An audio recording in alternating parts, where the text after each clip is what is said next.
A história das coisas. Você tem um desses? Eu fiquei meio curiosa com o meu. Na verdade, eu fico meio curiosa com todas as minhas coisas. Você já pensou de onde vêm todas as coisas que compramos e para onde vão quando jogamos fora? Eu não conseguia parar de pensar nisso. Então fui me informar. E o que os livros dizem é que as coisas passam por um sistema que vai da extração, à produção, à distribuição, ao consumo, até o descarte. Tudo isso é chamado de economia dos materiais. Eu pesquisei um pouco mais. Na verdade, passei 10 anos viajando pelo mundo, buscando saber de onde vêm nossas coisas e para onde vão. E sabe o que eu descobri? Que não é só isso. Falta muita coisa nessa explicação. À primeira vista, esse sistema parece bom, sem problemas. Mas a verdade é que é um sistema em crise. E o motivo da crise é que é um sistema linear e vivemos em um planeta finito. E não se pode operar um sistema linear em um planeta finito indefinidamente. A cada passo do caminho, esse sistema interage com o mundo real. Na vida real, isso não acontece numa página em branco. O sistema interage com sociedades, culturas, economias, com o meio ambiente. E em todo o trajeto, ele aumenta os limites. Limites que não vemos aqui porque o diagrama está incompleto. Então vamos voltar, completar as lacunas e ver o que está faltando. O que falta é uma das coisas mais importantes: pessoas. Pessoas. As pessoas vivem e trabalham em todo esse sistema. E algumas pessoas desse sistema são mais importantes que outras. Algumas têm um pouco mais de poder. Quem são? Vamos começar pelo governo. Meus amigos disseram que eu devia usar um tanque para simbolizar o governo. Isso é verdade em muitos países e cada vez mais no nosso. Mais de 50% dos nossos impostos vão para os militares. Mas eu vou usar uma pessoa para simbolizar o governo porque acredito que o governo deve ser do povo, pelo povo, para o povo. É dever do governo zelar por nós e cuidar de nós. Esse é o dever deles. Depois temos as corporações. Elas parecem maiores do que o governo porque são maiores mesmo. Das 100 maiores economias da Terra no momento, 51 são corporações. Conforme as corporações cresceram em tamanho e poder, vimos uma pequena mudança no governo em que ele se preocupa um pouco mais em fazer com que tudo dê certo para as corporações do que para nós. Tudo bem, vamos ver o que mais está faltando nesse contexto. Vamos começar com a extração, que é uma palavra bonita que significa exploração dos recursos naturais. Uma palavra bonita que traduz devastação do planeta. Quer dizer que derrubamos árvores, explodimos montanhas para pegar os metais de dentro delas, acabamos com toda a água e exterminamos todos os animais. Então aqui nos defrontamos com o nosso primeiro limite. Nossos recursos estão acabando. Estamos usando coisas demais. Eu sei que pode ser duro de ouvir, mas é verdade. Temos de encarar isso. Só nas últimas 3 décadas, 1/3 dos recursos naturais do planeta foram consumidos. Sumiram. Derrubamos árvores, extraímos minérios e devastamos tudo tão depressa que dificultamos nossa própria existência no planeta em que vivemos. Onde eu moro, nos Estados Unidos, restaram menos de 4% das florestas originais. 40% das fontes de água não são mais potáveis. E nosso problema não é que usamos coisas demais, mas usamos mais do que nos cabe. Temos 5% da população mundial, mas consumimos 30% dos recursos mundiais. E produzimos 30% do lixo do mundo. Se todo mundo consumisse na escala dos Estados Unidos, precisaríamos de 3 a 5 planetas. E quer saber? Nós só temos um. Então, a reação do meu país a essa limitação é simplesmente pegar os recursos dos outros. Esse é o terceiro mundo, que dizem que é outro termo para designar nossas coisas que foram parar na terra dos outros. E como acontece isso? Da mesma forma, depredando o lugar. 75% de tudo que se obtém através da pesca do mundo está esgotado. 80% das florestas originais desapareceram. Somente na Amazônia perdemos 2.000 árvores por minuto. São 7 campos de futebol por minuto. E as pessoas que vivem aqui? Bom, segundo esses caras, elas não são donas desses recursos, mesmo morando lá há várias gerações. Elas não são donas dos meios de produção e não compram muitas coisas. E nesse sistema, se você não possui nem compra muita coisa, você não tem valor. Então, em seguida, os materiais vão para a produção. E o que acontece ali é que usamos energia para misturar produtos químicos tóxicos com os recursos naturais para fazer produtos contaminados. Há mais de 100 mil produtos químicos sintéticos em uso no comércio hoje. Poucos foram testados para avaliar as consequências para a saúde e nenhum para avaliar os efeitos sinergísticos à saúde, quer dizer, quando interagem com outros produtos químicos a que ficamos expostos. Então, não sabemos o impacto que esses produtos causam na saúde e no meio ambiente, mas de uma coisa sabemos: se entra tóxico, sai tóxico. Se continuarmos colocando produtos tóxicos na nossa produção industrial, vamos continuar tendo produtos tóxicos nas coisas que levamos para casa, para o trabalho, para as escolas e para nossos corpos. Como os RCBs, retardantes de chama bromados. São produtos que deixam as coisas mais resistentes ao fogo, mas são super tóxicos. São uma neurotoxina, quer dizer, são tóxicos para o cérebro. Mas por que usamos um produto químico desses e o colocamos em nossos computadores, eletrodomésticos, sofás, colchões, até em travesseiros? Na verdade, pegamos nossos travesseiros, os enchemos de neurotoxinas e depois os levamos para casa e colocamos nossas cabeças neles, onde dormimos por 8 horas. Eu não sei, mas me parece que nesse país com tanto potencial, podemos pensar em uma forma melhor de evitar que nossas cabeças peguem fogo à noite. Esses produtos tóxicos se acumulam na cadeia alimentar e se concentram em nosso corpo. Sabem que alimento está no topo da cadeia alimentar com maior concentração de contaminantes tóxicos? O leite materno humano. Quer dizer que chegamos ao ponto em que os menores membros da nossa sociedade, nossos bebês, ingerem a dose mais alta de produtos tóxicos de sua vida ao serem alimentados pelas mães. Essa não é uma aberração inacreditável? A amamentação deve ser o maior ato de amor do ser humano. Deveria ser sagrado e seguro. Mas a amamentação ainda é o melhor e as mães devem continuar a amamentar. Devemos proteger isso. Eles devem proteger. Eu achava que cuidavam de nós. E é claro, quem mais tem contato com esses produtos tóxicos são operários de fábricas, dos quais muitos são mulheres em idade reprodutiva. Manuseiam produtos tóxicos ao aparelho reprodutivo, carcinogênicos e mais. Então eu pergunto, que mulher em idade reprodutiva teria um emprego que a expõe a produtos tóxicos, se não uma mulher sem nenhuma outra opção? E essa é uma das belezas do sistema. A degradação do meio ambiente e da economia aqui cria uma fonte contínua de pessoas que não têm nenhuma outra opção. Em todo o globo, 200 mil pessoas por dia estão se mudando de ambientes que as sustentaram durante gerações para as cidades. Muitas vivem em favelas, procurando trabalho, por mais insalubre que ele seja. Então não se perdem só recursos nesse sistema, mas pessoas também. Comunidades inteiras se perdem. Entra tóxico, sai tóxico. Muitos desses produtos tóxicos saem em quantidade das fábricas como subprodutos ou poluição. E é muita poluição.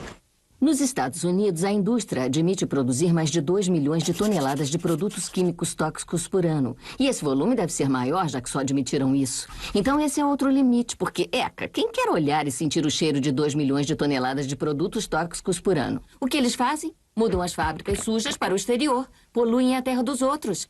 Mas surpresa! Muita dessa poluição do ar está voltando para nós carregada por correntes de vento. Então, o que acontece depois que todos esses recursos naturais são transformados em produtos? Eles vêm para cá, para distribuição. Distribuição significa vender todo esse lixo contaminado o mais depressa possível. O objetivo aqui é manter os preços baixos. As pessoas comprando, o estoque se movimentando. Como eles mantêm os preços baixos? Não pagam muito aos funcionários das lojas e evitam dar seguro de saúde sempre que podem. Tudo é questão de externalização dos custos. Isso significa que o custo real da produção das coisas não está embutido no preço. Em outras palavras, não estamos pagando pelas coisas que compramos. Eu estava pensando nisso no outro dia. Eu estava caminhando e quis ouvir o noticiário, então passei numa loja para comprar um rádio. Encontrei um rádio verde engraçadinho por $4,99. Eu estava lá na fila para comprá-lo e fiquei pensando como $4,99 poderiam cobrir os custos de produção desse rádio até chegar às minhas mãos. O metal deve ter saído de alguma mina do sul da África, o petróleo, talvez do Iraque. O plástico deve ter sido produzido na China e talvez a coisa toda tenha sido montada por um adolescente de 15 anos numa montadora no México. $4,99 nem pagariam o aluguel da prateleira que ele ocupou até eu chegar. Muito menos parte do salário do vendedor que me ajudou a escolher, nem mesmo as várias viagens em navios, cargueiros e caminhões feitas pelas peças desse rádio. Foi assim que eu percebi que eu não paguei pelo rádio. Então quem pagou? Bom, essa gente pagou com a perda de sua base de recursos naturais. Essa gente pagou com a perda do seu ar puro e com índices cada vez maiores de asma e de câncer. Crianças no Congo pagaram com seu futuro. 30% das crianças em partes do Congo têm de deixar as escolas para extrair coltan, um metal necessário para aparelhos eletrônicos e descartáveis. Essas pessoas pagaram até o seu próprio seguro-saúde. Em todo esse sistema, as pessoas contribuíram para que eu pudesse comprar esse rádio por $4,99. E nenhuma das contribuições foi registrada num livro contábil. É isso que eu quero dizer quando eu falo que donos de empresas externalizam os verdadeiros custos da produção. E isso nos leva a esse indicador de ouro do consumo. Esse é o núcleo do sistema, sua força motora. É tão importante que proteger esse indicador se tornou a maior prioridade desses dois caras. É por isso que depois de 11 de setembro, quando o nosso país entrou em choque, o presidente Bush poderia ter sugerido inúmeras coisas como sentir, orar, ter esperança. Mas não, ele recomendou fazer compras. Fazer compras? Nós nos tornamos uma nação de consumidores. Nossa principal identidade agora é a de consumidores. Não de mães, professores, agricultores, mas de consumidores. Nosso valor é medido e demonstrado principalmente pela nossa contribuição a esse indicador. O quanto consumimos. E como fazemos? Compramos, compramos e compramos. Mantemos os produtos circulando. E como eles circulam? Adivinhem que porcentagem de materiais que circulam nesse sistema ainda está em uso 6 meses depois da data de venda na América do Norte? 50%? 20%? Não, 1%. 1%. Em outras palavras, 99% do material que extraímos, processamos, transportamos, 99% das coisas que fazemos fluir nesse sistema são descartadas em 6 meses. Então, como podemos gerir um planeta com essa quantidade de materiais sendo descartados? Mas nem sempre foi assim. Um cidadão americano hoje consome 2 vezes mais do que eu fazia há 50 anos. Pergunta para sua avó. Na época em que ela viveu, gerar, cuidar e economizar os próprios bens era valorizado. E como tudo aconteceu? Não aconteceu simplesmente. Foi planejado. Pouco depois da Segunda Guerra Mundial, esses caras procuravam um meio de impulsionar a economia. O analista de mercado Victor Lebow descreveu a solução que se tornou regra para todo o sistema. Ele disse: nossa economia altamente produtiva exige que façamos do consumo nosso meio de vida, que convertamos em rituais a compra e uso desses bens, que busquemos no consumo nossa satisfação espiritual, a satisfação do nosso ego, que as coisas sejam consumidas, queimadas, substituídas e descartadas em ritmo cada vez mais acelerado. O presidente do Conselho de Economia, Eisenhower, disse que o maior propósito da economia americana é produzir mais bens de consumo. Mais bens de consumo? Nosso maior propósito? Não é fornecer assistência médica, educação, transporte seguro, sustentabilidade e justiça? Bens de consumo. Como conseguiram nos fazer embarcar nesse programa com tanto entusiasmo? Bom, 2 de suas estratégias mais eficientes são a obsolescência planejada e a obsolescência percebida. A obsolescência planejada é só outra forma de dizer planejado para o lixo. Quer dizer que eles fazem coisas para se tornarem inúteis bem depressa para a gente descartar e comprar outra. Isso é óbvio com coisas como saco plástico e copos de café, mas agora é até com coisas maiores. Esfregões, DVDs, câmeras, até churrasqueiras, tudo. Até computadores. Já percebeu que quando você compra um computador agora, a tecnologia muda tão depressa que em apenas 2 anos ele se torna um empecilho à comunicação? Eu fiquei curiosa, então eu abri um grande PC para ver como ele era por dentro. E eu descobri que a peça que muda todos os anos é só uma pecinha que fica aqui no canto. Mas você não pode só trocar aquela pecinha, porque cada versão nova é em formato diferente. Então você tem que jogar tudo fora e comprar um computador novo. Eu estava lendo revistas de desenho industrial dos anos 50 quando a obsolescência planejada estava ficando popular. Os desenhistas são muito abertos em relação a isso. Eles debatem a velocidade com que podem fazer as coisas se quebrarem, de tal forma que ainda ofereça ao consumidor alguma fé no produto para ele comprar outro. Era muito intencional. As coisas não se quebram com a rapidez suficiente para manter esse indicador funcionando, então também tem a obsolescência percebida. A obsolescência percebida nos convence a jogar fora coisas que ainda são perfeitamente úteis. E como fazem isso? Eles mudam a aparência das coisas. Então, se você comprou suas coisas há uns 2 anos, todos veem que você não contribuiu com esse indicador recentemente. E já que a forma com que demonstramos nosso valor é contribuindo para o indicador, isso pode ser constrangedor.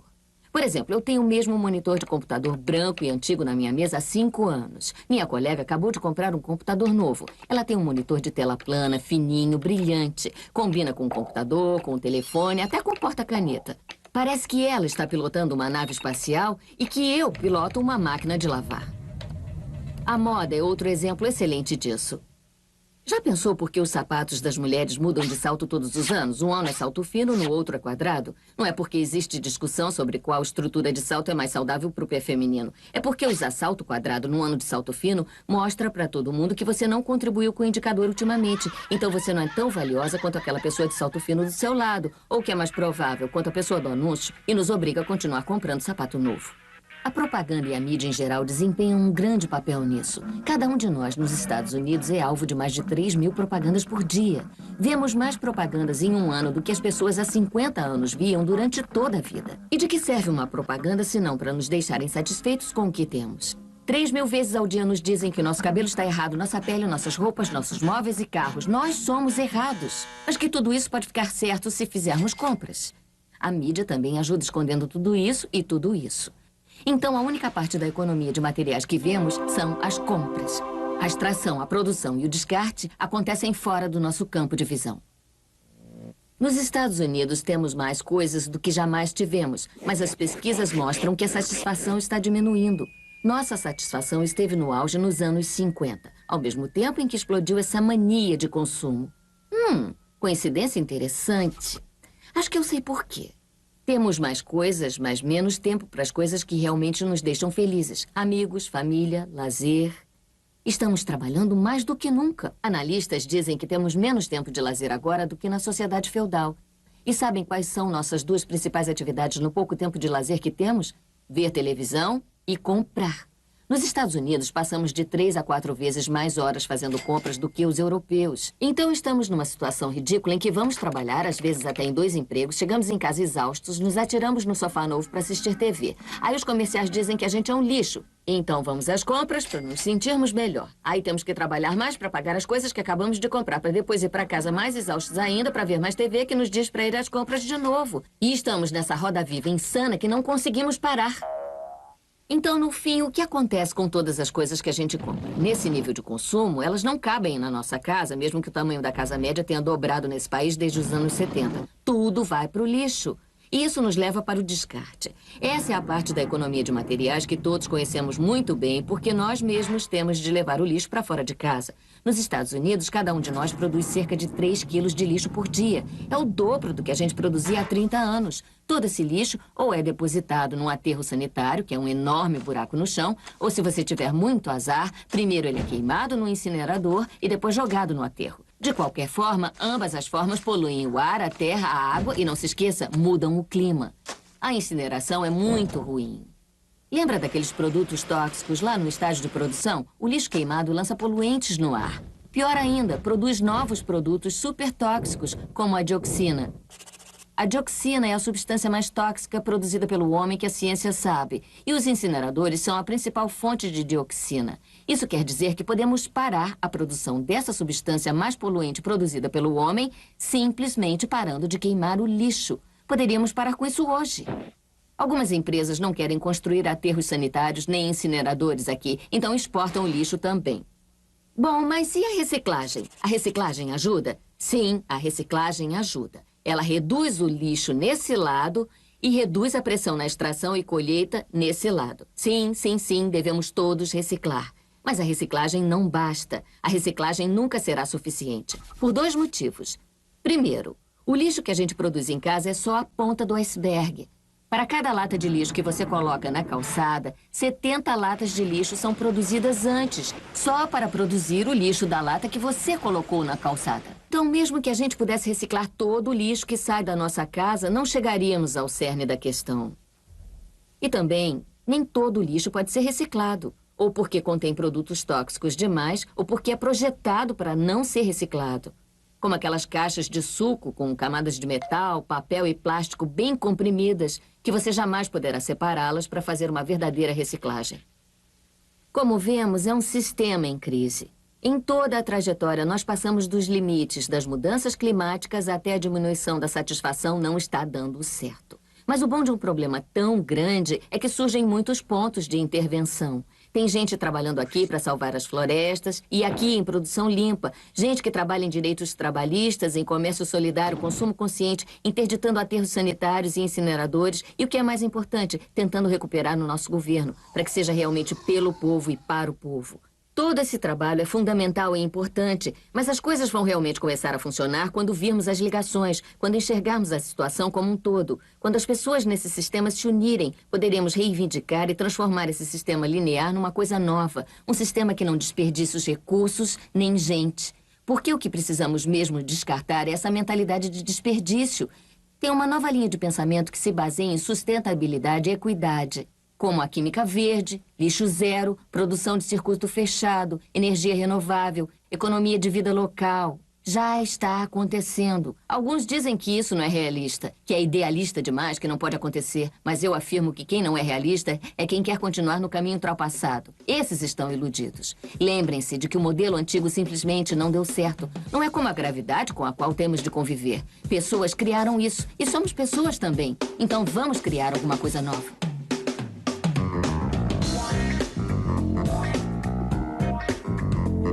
Versão brasileira Audio News.